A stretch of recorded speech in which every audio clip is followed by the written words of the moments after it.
નમસ્કાર વિદ્યાર્થી મિત્રો। તો છેલ્લે આપણે વાત કરી હતી ગેલેલિયોના ગતિના નિયમ વિશે, સાથે સાથે ન્યૂટનના ગતિના પ્રથમ નિયમ વિશે। બે વચ્ચે કંઈક ડખો હતો કે ભાઈ એક કહેતો હતો કે આમ થાય ને એક કહેતો હતો કે આમ થાય।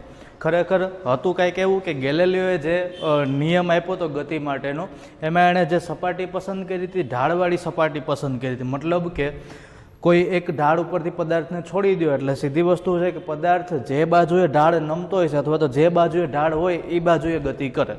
બીજું, ગેલેલિયોએ જે સપાટી પસંદ કરી હતી, સપાટી કેવી હતી? તો કે આ સપાટી એવી હતી જ્યાં ઘર્ષણ બળનું મૂલ્ય નહીવત હતું।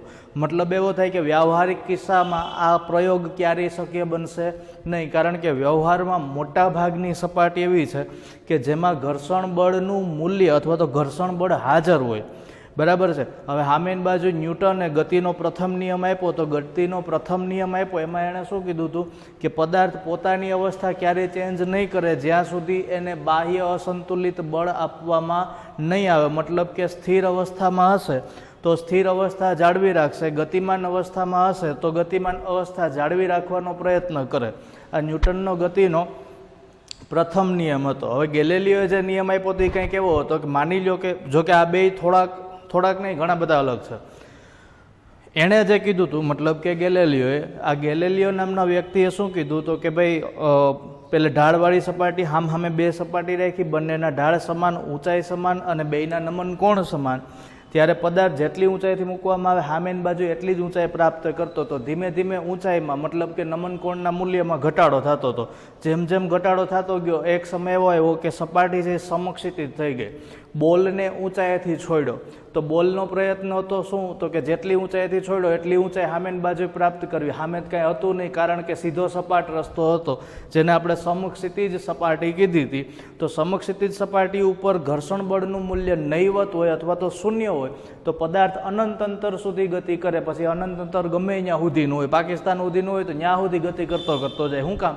તો કે પદાર્થ પ્રયત્ન કરશે જેટલી ઊંચાઈથી છોડ્યો એટલી ઊંચાઈ પ્રાપ્ત કરવાનો। રસ્તો સમક્ષિતિજ છે, ઘર્ષણ બળનું મૂલ્ય શૂન્ય છે તો પદાર્થ અનંત સુધી ગતિ કરે, ઊંચાઈ પ્રાપ્ત કરવા ઊંચાઈ મળશે નહીં, કારણ કે સમક્ષિતિજ રસ્તાને ક્યારેય ઊંચાઈ હોતી નથી। આ ગેલેલિયોનો ગતિનો નિયમ હતો। એમાં એણે કીધું હતું કે બાહ્ય બળ આપવાની જરૂર રહેતી નથી। એમને પદાર્થને જો ઢાળ ઉપરથી મુક્ત કરી દેવામાં આવે તો પોતે ગતિ ચાલુ રાખશે। ન્યૂટન એનાથી ઊંધી વાત કરી કે જ્યાં સુધી પદાર્થને બાહ્ય બળ નહીં આપો ત્યાં સુધી પદાર્થ પોતાની અવસ્થા બદલશે નહીં। શું કામ? તો કે સ્થિર અવસ્થામાં રહેલા પદાર્થનો એક સામાન્ય ગુણધર્મ છે કે પોતાની અવસ્થા બદલવા પ્રયત્ન નહીં કરે। સ્થિર હશે તો સ્થિર રહેવા પ્રયત્ન કરશે, ગતિમાન અવસ્થામાં હશે તો ગતિમાન અવસ્થામાં રહેવાનો જ પ્રયત્ન કરશે। મતલબ કે અચળ વેગી ગતિ ચાલુ રાખે। હવે જો એને વિરુદ્ધમાં મતલબ કે અસંતુલિત બાહ્ય બળ આપવામાં આવે તો જ પદાર્થ ગતિ કરે, નહીતર પદાર્થ પોતાની અવસ્થા બદલતો નથી। આ ન્યૂટનનો ગતિનો પ્રથમ નિયમ હતો। નિયમને બીજો એક નામથી પણ ઓળખાય। ન્યૂટનની ગતિના પ્રથમ નિયમને જડત્વનો નિયમ પણ કહેવામાં આવે।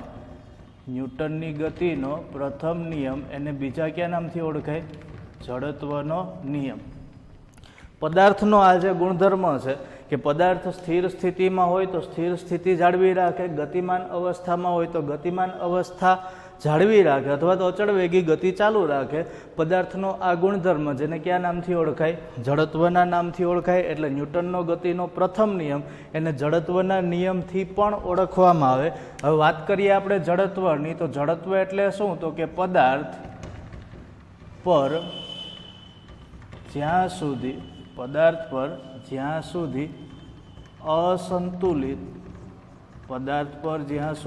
અસંતુલિત બાહ્ય બળ લગાડવામાં ન આવે, જ્યાં સુધી પદાર્થ પર અસંતુલિત બાહ્ય બળ લગાડવામાં ન આવે ત્યાં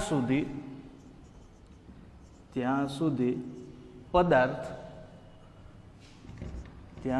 પદાર્થ સ્થિર અવસ્થામાં હોય તો સ્થિર અને ગતિમાન અવસ્થામાં હોય તો પોતાની અચળ વેગી ગતિ, તો પોતાની અચળ વેગી ગતિ ચાલુ રાખે. આ ન્યૂટનની ગતિનો પ્રથમ નિયમ એ હતો, અને આ સાર્વત્રિક અથવા તો સામાન્ય નિયમ પણ છે કે જ્યાં સુધી પદાર્થ પર અસંતુલિત બાહ્ય બળ ન લગાડવામાં આવે ત્યાં સુધી પદાર્થ સ્થિર અવસ્થામાં હોય તો સ્થિર રહે, અને ગતિમાન અવસ્થામાં હોય તો પોતાની અચળ વેગી ગતિ ચાલુ રાખે. પદાર્થના આ ગુણધર્મને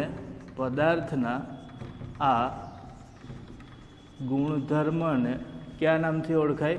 જડત્વ કહેવાય. પદાર્થના આ ગુણધર્મને જડત્વનો ગુણધર્મ અથવા તો જડત્વ નામથી ઓળખાય કે પદાર્થ ઉપર કોઈ અસંતુલિત બાહ્ય બળ ન લગાડવામાં આવે ત્યાં સુધી પદાર્થ સ્થિર અવસ્થામાં હોય તો સ્થિર રહે, ગતિમાન અવસ્થામાં હોય તો ગતિમાન અવસ્થામાં રહે. મતલબ કે પદાર્થ પોતાની અવસ્થા પોતે જાતે બદલવા ઈચ્છતો હોતો નથી ક્યારેય પણ. પોતે પોતાની મૂળ અવસ્થા નો જ સ્વીકાર કરે, જેને કયા નામથી ઓળખાય? જડત્વના નામથી ઓળખાય. અથવા તો આપણે એવું પણ કહી શકીએ કે પદાર્થ પોતાની અવસ્થામાં થતા પરિવર્તનનો અસ્વીકાર કરે. એટલે બીજા શબ્દોમાં કેવું હોય તો આમ પણ કહી શકીએ કે પદાર્થ પોતાની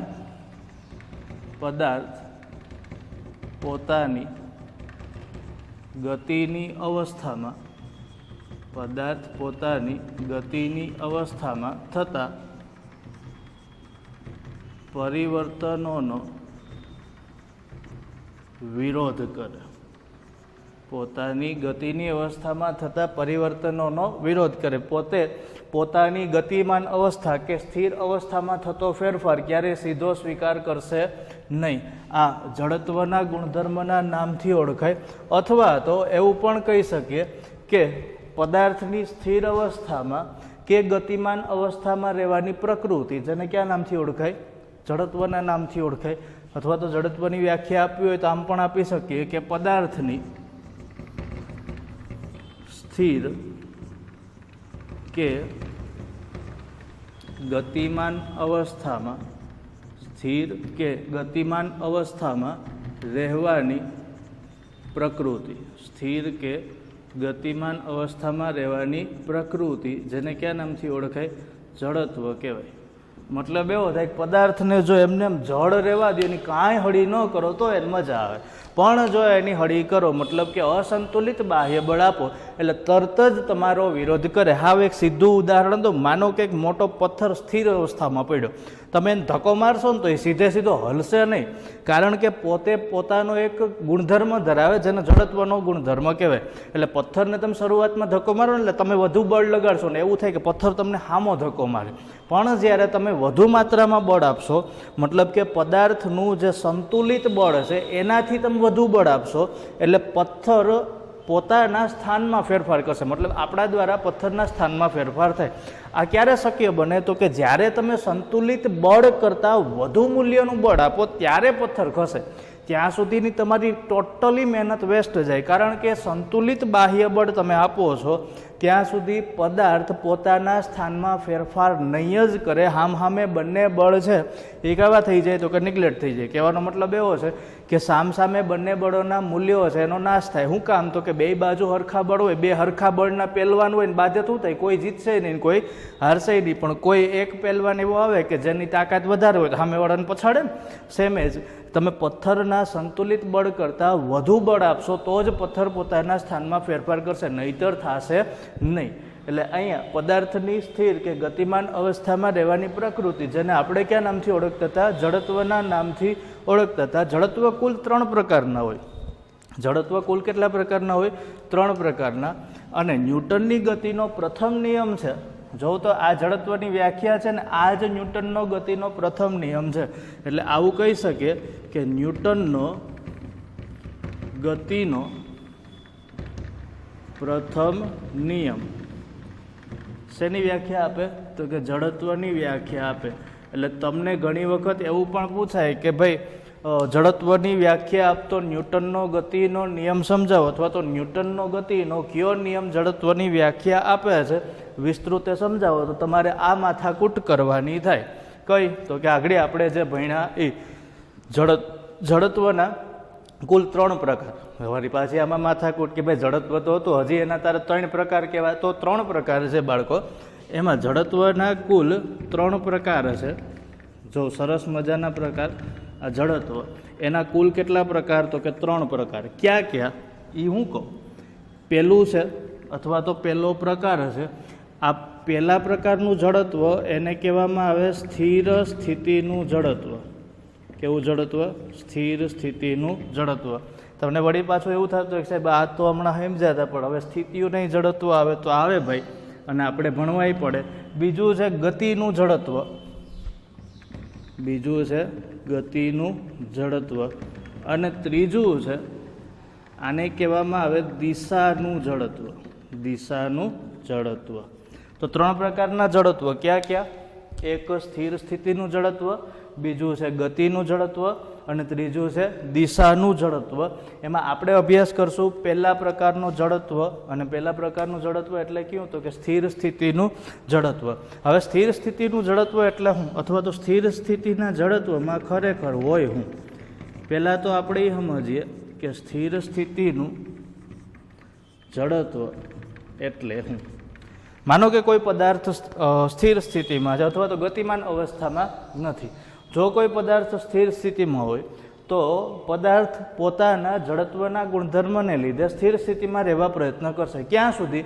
તો કે જ્યાં સુધી પદાર્થ પર કોઈ બાહ્ય અસંતુલિત બળ ન લાગે ત્યાં સુધી.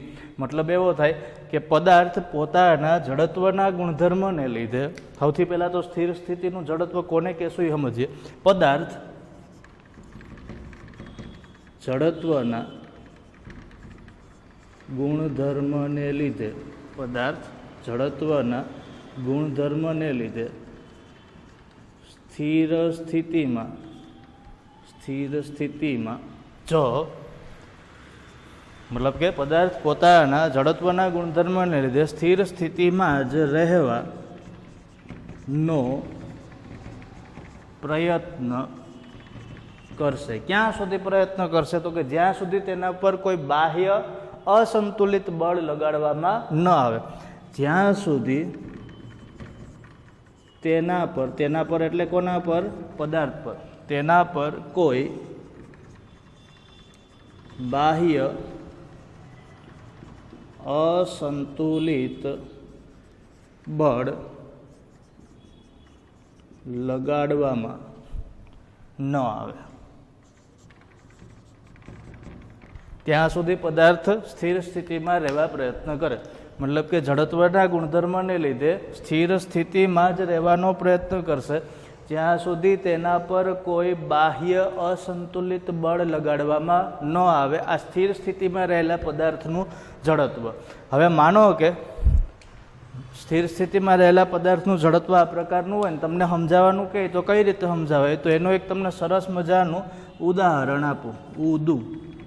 માનો કે એક બસ છે. હવે બસ છે એ સ્થિર સ્થિતિમાં છે. બસ કેવી સ્થિતિમાં છે? સ્થિર સ્થિતિમાં. ભાઈ ઉદાહરણ લખી દો, એનો મતલબ એવો છે કે તમે હોમવર્ક કરો છો એમાં તમને કામ આવે, બાકી આ લખવાની કોઈ જરૂર નથી. આપણે રોજ આનો અનુભવ કરીએ. સ્થિર સ્થિતિમાં એક બસ છે, એમાં કોઈ એક પેસેન્જર બેઠો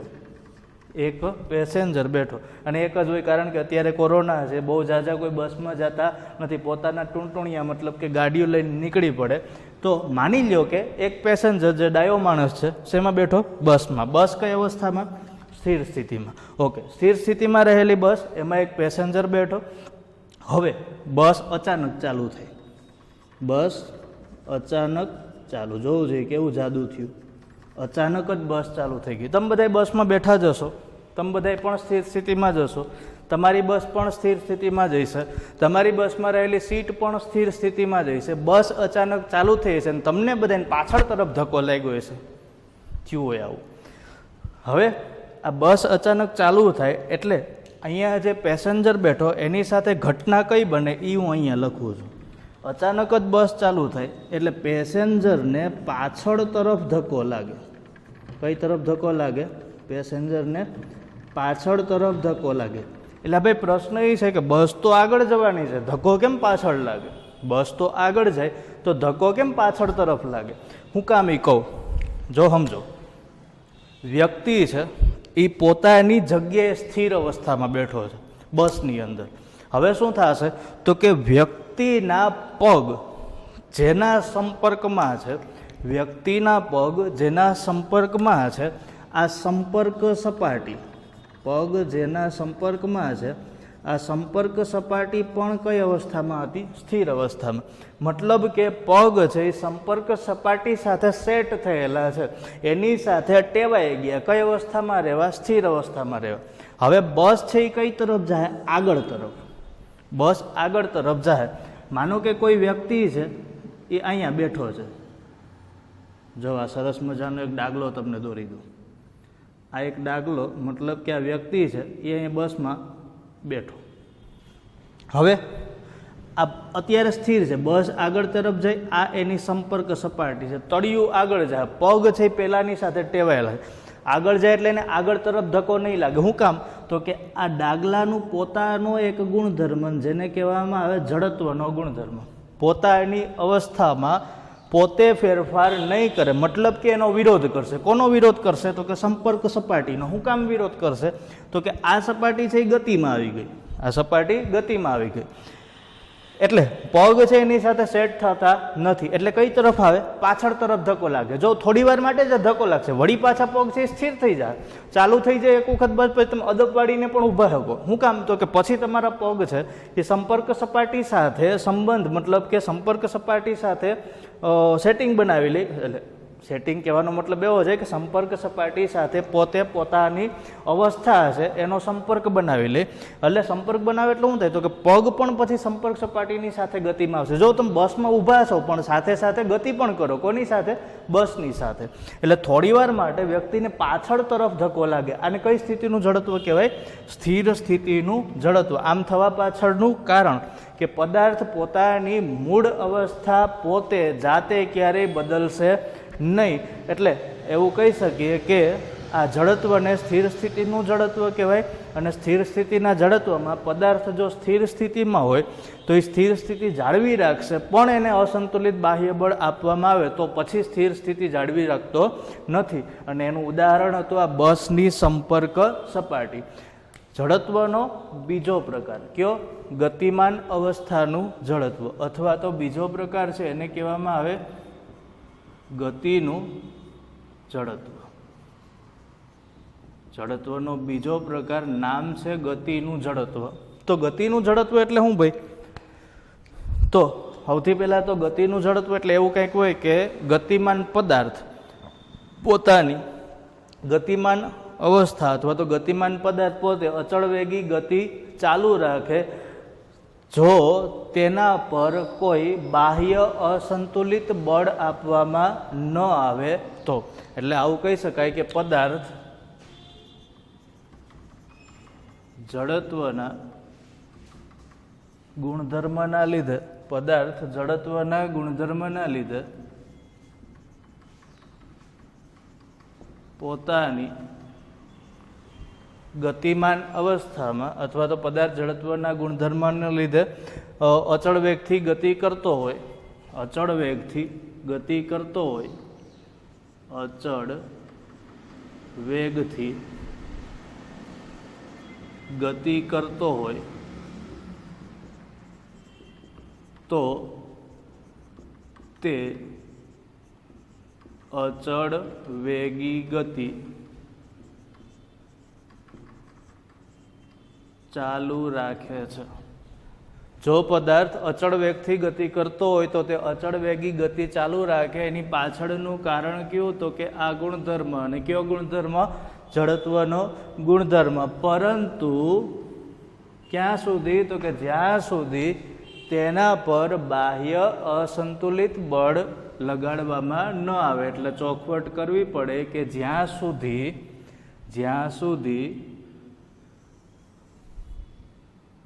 તેના પર બાહ્ય અસંતુલિત બળ લગાડવામાં ન આવે. જ્યાં સુધી તેના પર બાહ્ય અસંતુલિત બળ લગાડવામાં ન આવે ત્યાં સુધી. એટલે પદાર્થ જડત્વના ગુણધર્મના લીધે પોતાની અચળ વેગી ગતિ જાળવી રાખે, પણ જ્યાં સુધી તેના પર અસંતુલિત બાહ્ય બળ લગાડવામાં ન આવે ત્યાં સુધી જ આ ભાઈ પોતાની ભક્તિ હાંકી શકે, મતલબ કે અચળ વેગી ગતિ કરી શકે.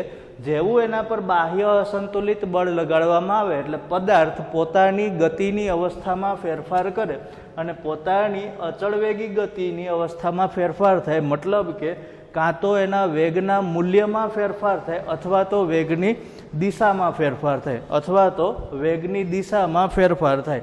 હવે ગતિનું જડત્વ એટલે શું? તો કે માનો કે કોઈ એક વ્યક્તિ છે, માનો કે કોઈ એક વ્યક્તિ કાર લઈને જાય. ઉદાહરણ તરીકે કોઈ એક વ્યક્તિ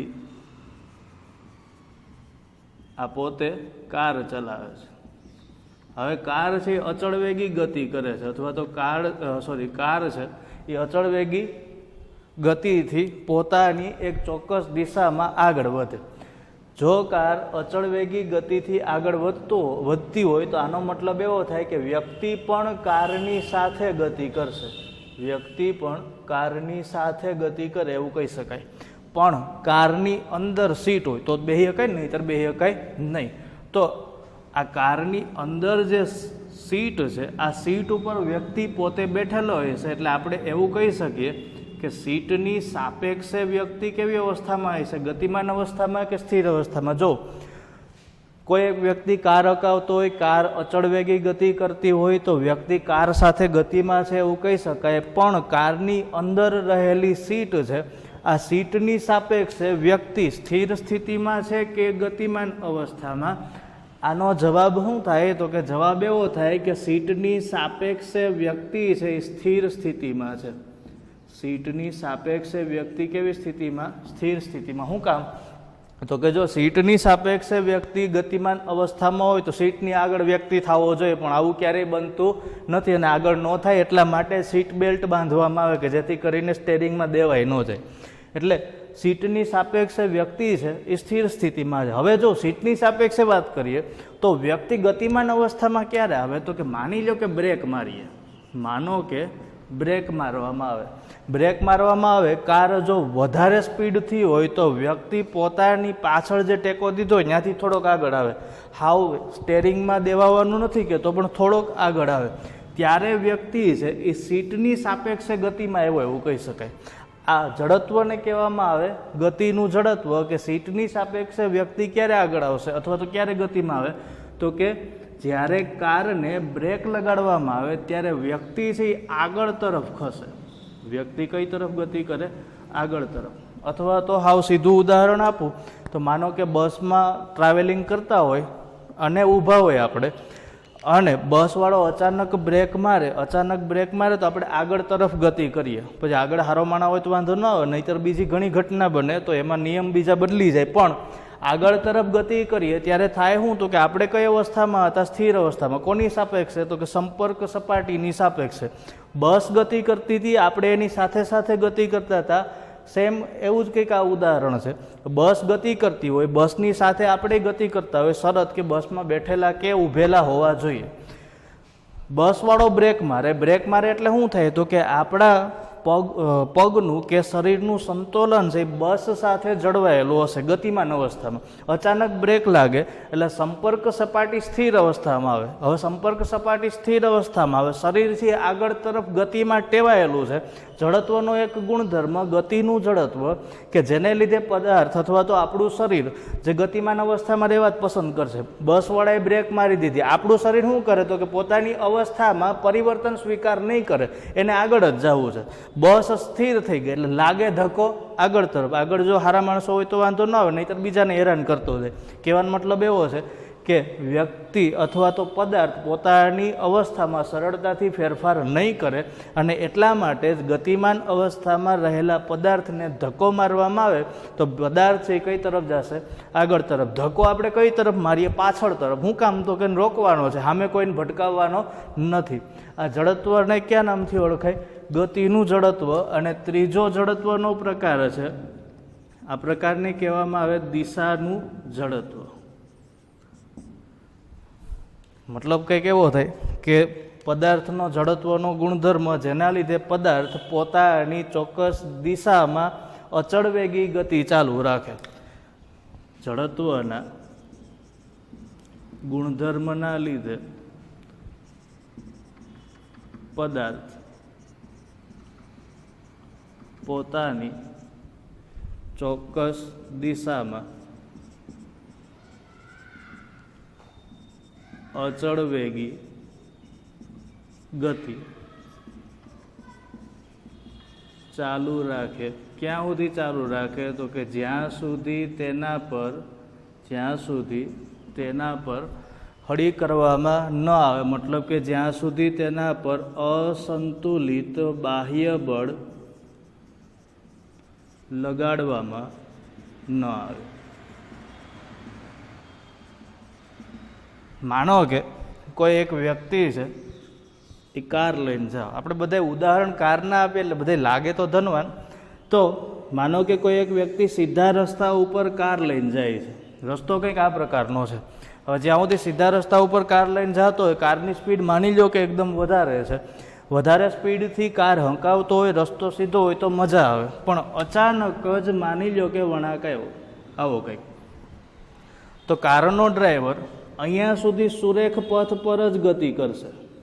અહીંયા સુધી સુરેખ પથ પર જ ગતિ કરે. શું કામ? તો કે રસ્તો સીધો છે, ત્રાહા કે આડી અવડી ગાડી ન હંકાય, નહીંતર દિવાલમાં દેવાય. હવે અહીંયાથી શું થાય?